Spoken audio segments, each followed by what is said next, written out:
we took time to reflect on what are the advantages and disadvantages of both sides of it. But we really had to go out and do some soul searching on what we wanted. And we really felt that the brand mattered, a little bit of loyalty to Pete, who founded the firm, and the sense of this is how we'd want to be treated again.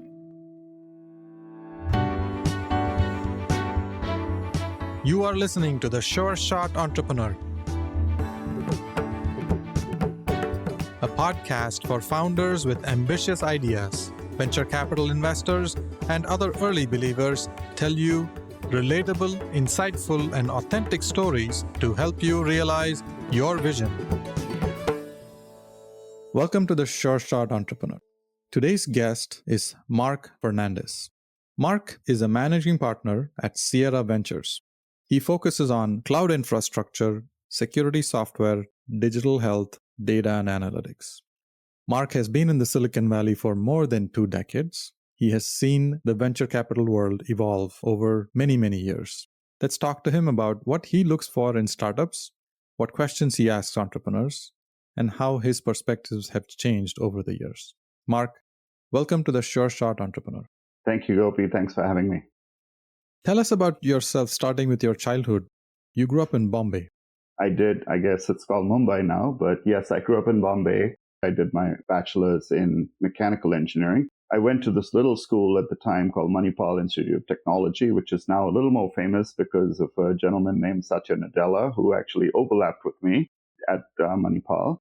After that, I came to Berkeley for my master's in robotics. I did that for a couple years and then went down the product path like many engineers. So I worked at a couple of big companies, a startup company. And when I was at Cisco, I realized I need to go do something different because I really understood the what and the how, but had no idea what the why was. So I decided to go to business school. I went to HBS for a couple years and thought I was going to go back into tech. And one common link you'll find here is food. I got enticed by the food offered by one of the investment banks, ended up going to work for about 2.5 years on Wall Street, mostly at Merrill Lynch, covering software. I was a sell-side research analyst covering some of the big names in software back in 99 and 2000 when everything was up and to the right, but did that for about 4.5 years. Didn't really know what an investment bank did before business school. Ended up doing that. Didn't know what venture capital was. One day when I was at the Merrill Software Conference, again over food, a couple guys walked up to me and started talking. They happened to be my future partners at Sierra, and I joined Sierra back in early 2002. So that's been the journey. I've been here now for almost 20 years, and it's been a great ride. The food played an important role for me as well. I remember scavenging for leftover food after sales meetings. I saw that around 2002 or 3, everything declined and the food disappeared. There was no good food. I wondered why, and someone told me it's the recession, the company's not doing well. That got me more interested in reading financial statements, and I went to business school as well. So food does play an important role, I see, between both of our careers. Tell me about your venture capital life. You started at Sierra Ventures in 2002. What was your first deal? Yeah, so Gopi, better to be lucky than good. I started at the bottom of the barrel. The bubble had burst and nobody was funding anything. But Sierra had been around for almost 20 years before I joined. All my partners at the time told me, take a year, figure out what it is, gave me a whole long list of things to look for in companies and entrepreneurs. Sometimes it's better to not know or not have a box around you. And so I was at the RSA Security Conference, which now you can't even get into. Those days, there must have been about 300 people at the Moscone Center. I was 2 weeks at Sierra, and I saw this guy who people were walking up to him, probably 30 people tracking him at any given time, asking him for his autograph. And I'm thinking, this is a security show. Why would anybody want an autograph from someone out here? They had books and T-shirts and whatever that they were asking him to sign.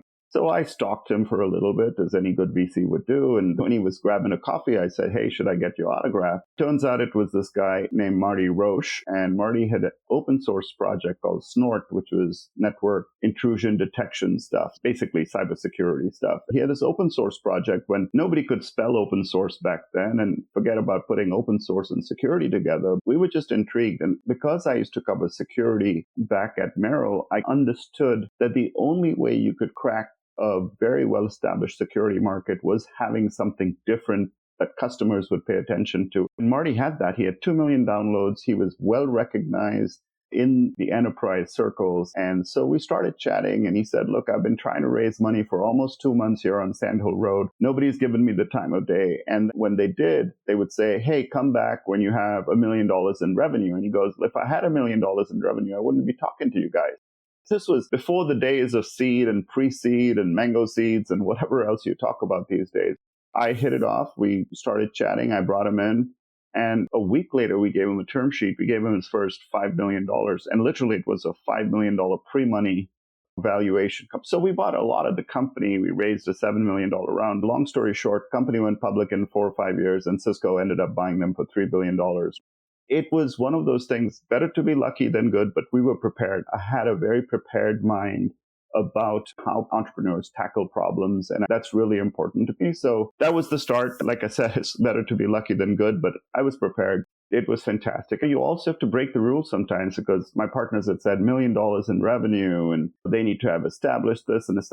And Marty was just getting started as a commercial enterprise. So anyway, that's the long story. So I have fond memories of that. So you had a prepared mind and you had the hustle to approach the founder to ask him about his company. And that eventually resulted in an investment that became really successful. What do you look for in founders when you make investments at that stage? The nomenclature doesn't really matter. There are lots of new names coming up. But roughly describe what stage do you like to meet the company and what questions do you ask them? Yeah, so I'm very early, Gopi, and as a firm, we're early, seeds and A's, but for me in particular, I'm generally first institutional money into these companies. So maybe they've raised some angel money before and all, but I really do feel like for me, it's the best companies I've invested in. Usually I've led either the seed round or the Series A round. So what am I looking for? Somebody who understands the problem. I am not concerned about whether the person is a first-time entrepreneur. Marty was a first-time entrepreneur. We'll talk about some other examples. They're first-time entrepreneurs, but a real good grasp of the problem, some unique insights into the problem. That's really important. The second characteristic is intellectual curiosity. It's super, super important to me. And it doesn't need to be someone who's academic in many ways, but when we can talk about a whole bunch of different things and I can see that spark in their eyes, those are the couple things that are essential. And then there is one of the elements I've learned from Amazon in particular is that there are a lot of entrepreneurs who can present really, really well. And one of the things I realized is that that whole 2-page or 6-page document mindset that entrepreneur has, can they articulate the problem in a document and just be very clear about what they're bringing to the table? So those would be the things that I look for. I'm less interested in necessarily the showy entrepreneur who puts on a really good dog and pony show. It's how thoughtful are they? Hustle is an interesting word, but I'm actually more interested in the thoughtfulness of the entrepreneur. How do you test for that? These days especially, entrepreneurs tend to be very well prepared. They have a beautiful elevator pitch ready to go, and their slide deck is dazzling. In that situation, it becomes really difficult to tease out the real story. What questions do you ask them? Yeah, if you listen to the Y Combinator pitches, all 180 of them sound very similar. They've been trained exceptionally well. They all want to change the world. And everything's up and to the right. And the reality is there are 5 or 10 gems in there for sure, every batch. So your question is, how do you tease that out? It's very difficult at that stage, Gopi, to tease it out.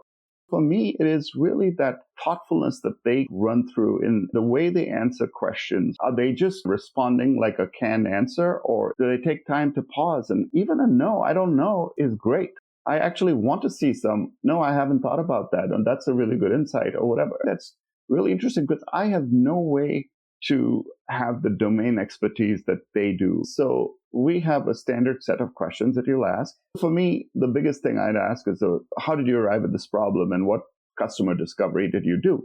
It's a very open-ended question, very simple on the surface. I'm sure there are people who have read plenty of blogs and stuff on customer discovery and what you need to do in the ICP, initial customer profile and everything. But you can tell genuinely, have they done their research on it? There's a healthcare company we invested in 2.5 years ago, Series A, and Ralph and Michael, who are the two founders, they lived and breathed the problem. What's the name of the company? It's a company called Reify Health, REIFY Health. And we funded them Series A investment. They'd been around for about 7 or 8 years before we invested. Usually you're like, oh man, this is refried beans. I'm not really interested. But when we talked to Ralph, he was like, look, this is the various iterations that we had to try and figure out the problem. And he started this company because he had a personal issue. Someone in his family was trying to get a clinical trial. What they do is patient enrollment for clinical trials.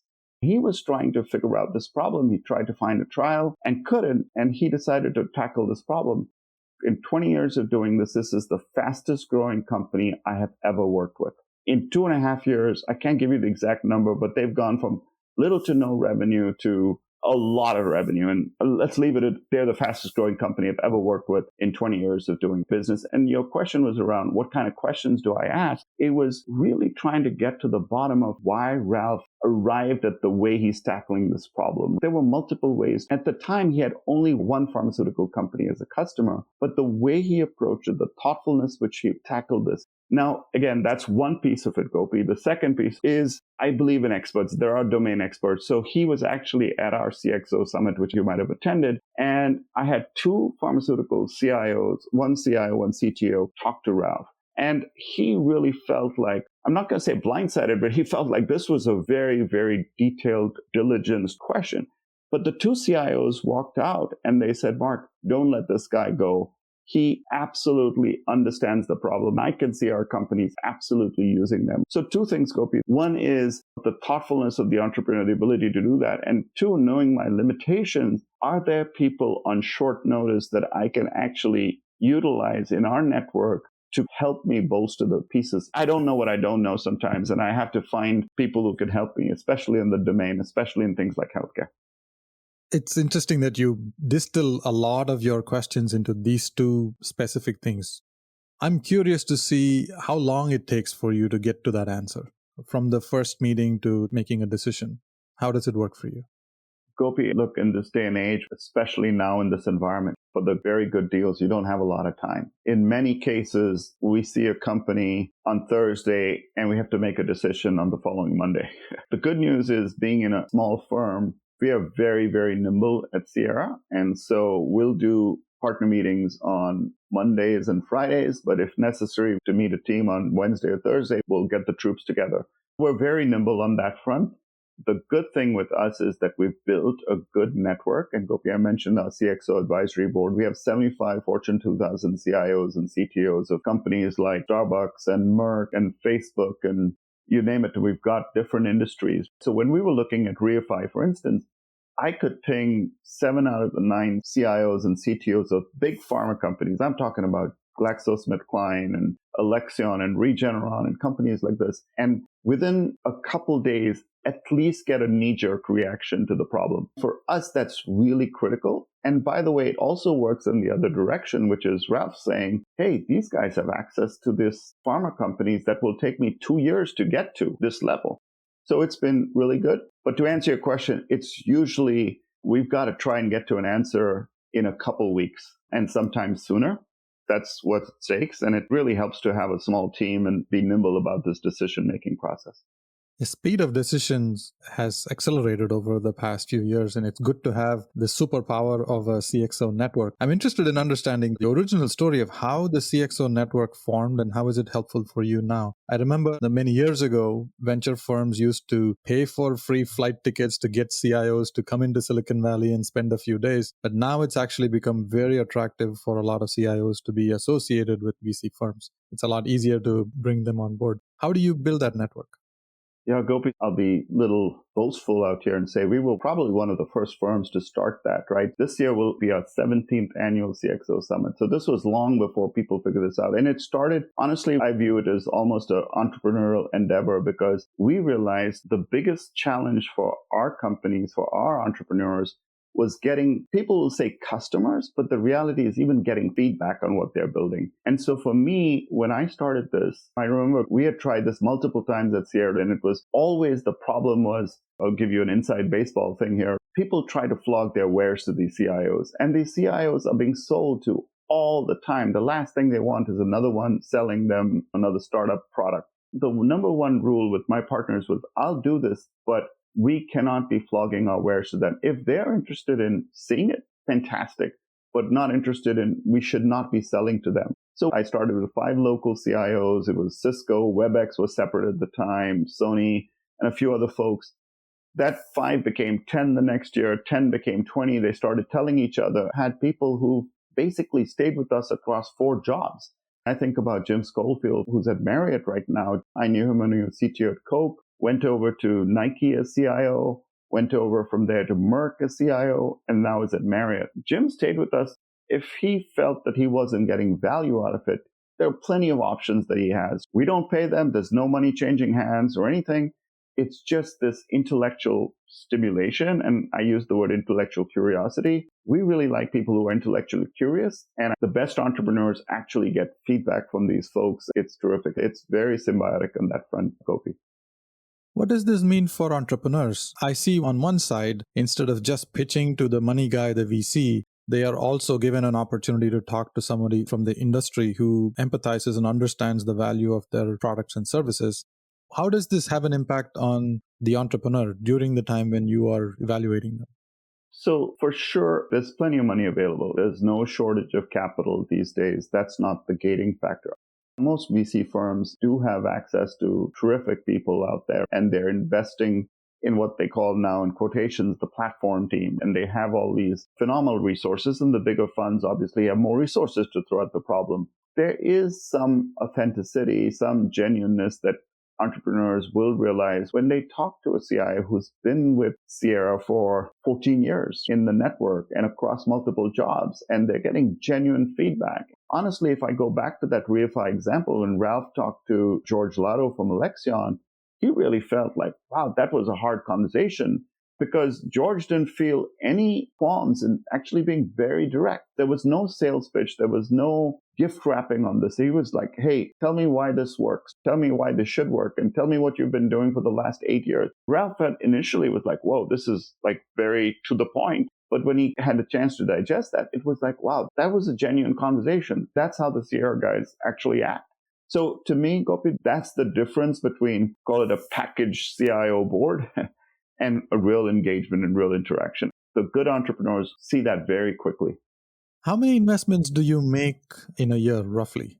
The dynamics have changed because we're doing more seed deals. But there are 2 dimensions to your question. The first dimension is, how many boards can I actually manage and effectively be a good board member to? And I'd say around 9 or 10 is about right, because at any given time, 3 or 4 are sucking up a lot of attention, and 2 or 3 are in cruise control, and some are in between. So the board side of it, to me, if I'm at about 10, I feel like well utilized. If I'm at 7 or 8, maybe I'm not working hard enough. And if I'm at 12, then I'm like, okay, what am I not doing right? That's about from a board perspective.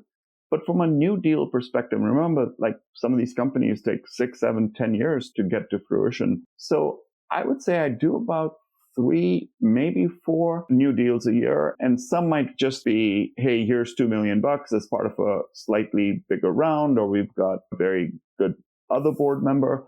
So that's how I think about it, Gopi. It's about 3 or 4. And given that there are 3 partners as a firm, we're probably doing 12-ish or so deals a year. Okay. Most of them are seed deals, but a few seeds and A's. Seeds and A's, yeah. Okay. When you see a company that's doing well, and I see that over the years, you have many companies that have done extremely well, including the stories that you've mentioned previously. What do they do well that positions the company for super high growth? Yeah. Gopi, I would say the first thing is the CEO, the founders know how to hire talent, period. I tell my CEOs, if you ask any of my CEOs, they'll give you a consistent answer about the Fernandes thing. 3 things: cash, team, and momentum, in that order. At the end of the day, the company has to be funded. And the CEO has to always be thinking about it. And they close a round, they're thinking, hey, what do I need to do to hit the next round? Because you don't have money, you can't hire a team. You don't have a team, you can't get the momentum. That's how I think about it. But the first thing really, once cash is there in the bank, I feel like the team. And I really do feel the CEO has to spend his or her time recruiting. Whether it's recruiting his executives, recruiting customers, it's recruiting. But mostly it's about hiring his or her direct team. It's really, really critical. And they always have to be on the lookout for talent. Once it's beyond that, some CEOs are more product centric, some are more sales and go to market centric. They have to have a beat on most elements of the business. But I really feel the biggest thing for CEOs, that ability to attract talent.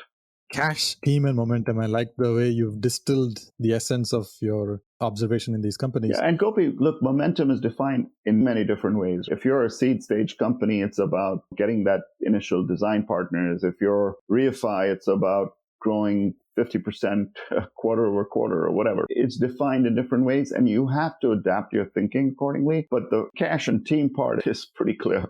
How do they do that? What are some things that you've seen that founders do really well? Let's talk about team. What have they done to recruit really good people? It's really challenging to recruit, especially in the Silicon Valley. Yeah, and it's not getting easier. In some ways, it's that ability to articulate the vision, the story. It's not a personality thing. You don't have to be the ultimate salesperson or whatever, but there's ability to articulate a vision that compels people to join you. Just like we've talked about deals and there's plenty of money available. I'm sure that if somebody wanted to join a company, there are tons of startups, there are tons of the Amazons and Microsofts to go to. But I think people join people. That founder's ability to attract, well, cliche, I guess, A's hire A's and B's hire C's. It's super important. If you look at my time and energy that I spend, that ability to help that CEO to find those A's on their core team, because if you get those A's, you know they're going to hire other A's. If you hire B's and you make some mistakes there, it just goes downhill from there. So I don't know exactly what it is, but I do feel it's that ability to articulate your vision and make it compelling for someone to join, and there's chemistry there and all of that. You don't need to be the nicest person. You don't need to be the smartest person. You don't need to have the most money. It's just about there's something that compels great executives to join great leaders. Now, I want to double click on this. This is very interesting. The charisma of the founders is not the only thing that matters. They have the ability to attract people who are far more talented than them to build a better team. How do you look for this when you first meet them before you make an investment? When you evaluate the founders and the startup, how do you look for this ability? I almost consider myself an employee of the CEO. So when I'm talking to the founder, I'm almost thinking, okay, this is the way they're going to pitch VP of sales or VP of engineering or head of products or something. I'm looking for that, Gopi. And so I consider myself an employee, a part of the extended management team. And it's everything from the cup of coffee you might grab at Starbucks. It's not just the interview. It's the full circle. It's how they follow up with you. I guess if you do it for long enough, Gopi, you look for these character traits. I really do feel it's just a lot of little data points along the way as opposed to one answer that they would give you. I think what you're saying is there's no formula and there are like 5 things that you need to hit. But having done this, you probably met thousands of companies over the years. There's pattern recognition. And you still miss them. You still miss a lot. And there's no secret formula or anything, but you just hope you get enough right. When you make investments, you know that it's pretty risky. Some of these companies don't do that well. How do you manage the relationship with the founders at that time? You know, more deals don't go well than deals that go well. I want to treat people the way I want to be treated. And it's difficult. You have to be able to navigate through some choppy waters. We've had to shut down companies. You've had to fire CEOs. I want to treat people the way I would like to be treated. If I was in that circumstance, how would I like someone to deal with me? And it's just a very simple rule. My parents brought me up that way, and that North Star really has held good for me, and it's worked. I just feel like I want to treat people the way I want people to treat me. That's very thoughtful of you to share that. Eventually, it all comes down to our personalities. I see how you care about your entrepreneurs. I'm very curious to understand another topic here about Sierra. What people don't often understand or realize about the venture capital world is that it's very, very difficult to go through a generational transition. Sierra is one of those long-lasting firms that has successfully transitioned from the original founders to the next generation. Can you describe how hard it is, and why is it difficult, and why was Sierra able to successfully make that transition? You're absolutely right. It's one of the hardest things to do. Most firms struggle with it. For us, probably back in 2010 and 2011, we went through this shift to some extent. And when Ben, Tim, and I took over the management of the firm, it really had to be a clean break. We could have gone out and like many of the new firms that you see these days where a few partners go out and start their own firm, we absolutely had the opportunity to do it. But we felt Pete Wendell, who was the founder of Sierra, this was his legacy. This was something he started. He worked really hard towards. And we felt, I'm not going to say an obligation, but a real value to having Sierra 10 versus Tim, Ben, and Mark 1. It really was one of those things where we took time to reflect on what are the advantages and disadvantages of both sides of it. But we really had to go out and do some soul searching on what we wanted. We really felt that the brand mattered, a little bit of loyalty to Pete, who founded the firm, and the sense of this is how we'd want to be treated again. We made that hard decision to essentially cut the firm in half and fund size reduce. A lot of things that we had to give up to do that. And it's paying off, Gopi. If you look at some of the results on the firm, all three funds are not just in the top quartile, but a couple of the funds are in the top 5%. And so we're feeling very good about the decision and the model. Eventually, it came down to what is right for you. You've got your own firm. For us, it was like, look, we're early stage guys.